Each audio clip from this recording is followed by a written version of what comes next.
युधिष्ठिर तो धड़ाम से गिर पड़े। भाई क्या कहते हो? अरे जिनकी कृपा से हमने द्रौपदी जैसे रत्न को पाया, जिनकी कृपा से हमने दुर्वासा ऋषि को प्रसन्न किया,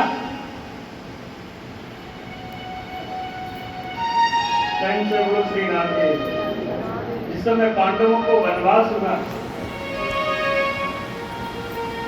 व्यास जी ने कृपा करी, एक मंत्र दिया। उस मंत्र का जब द्रौपदी ने किया तो सूर्यदेव ने प्रसन्न होकर के एक बटलोई प्रदान की थी और कहा था तुम्हारे भोजन करने के बाद इससे कुछ मिलेगा नहीं, लेकिन तुम्हारे भोजन करने से पहले जितना चाहो उतना भोजन मिलेगा। पांडव जंगल में हैं, वन में हैं। एक समय दुर्वासा जी आए, दुर्योधन ने बड़ी सेवा करी। दुर्वासा जी ने कहा वरदान मांग लो, जो इच्छा हो वो मांग लो।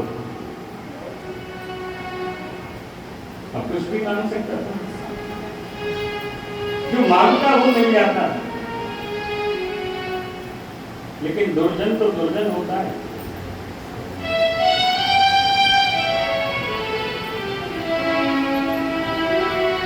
बोले जो चाहता वो मांगता, लेकिन क्या कहा? बोले आपने मुझ पर कृपा की है ना, बोले ऐसे ही मेरे भाई हैं जंगल में, उन पर भी कृपा करो, उन्हें भी सेवा का मौका दो।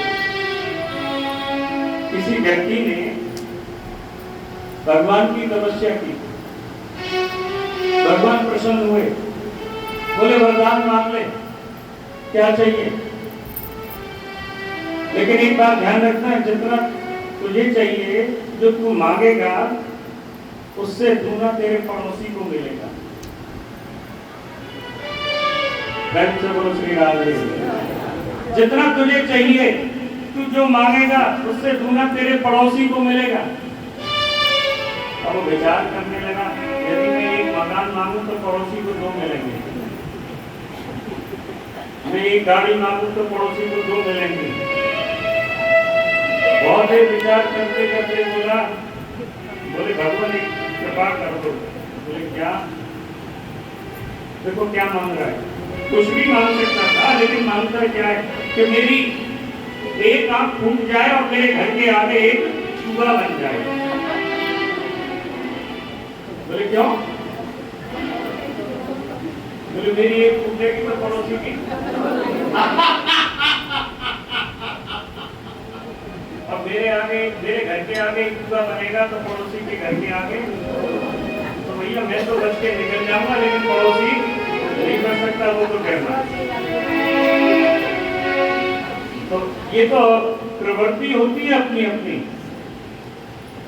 ये अपनी अपनी वृत्ति होती है। अरे वरदान में कुछ भी मांग सकता था दुर्योधन, जो मांगता वो देते, लेकिन उसने क्या कहा कि जंगल में मेरे भाई रहते हैं, आप उन पर भी कृपा करो।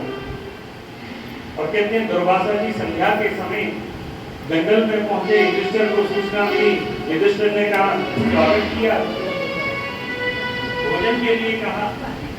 और संध्या का समय है, पांडव भोजन कर चुके हैं,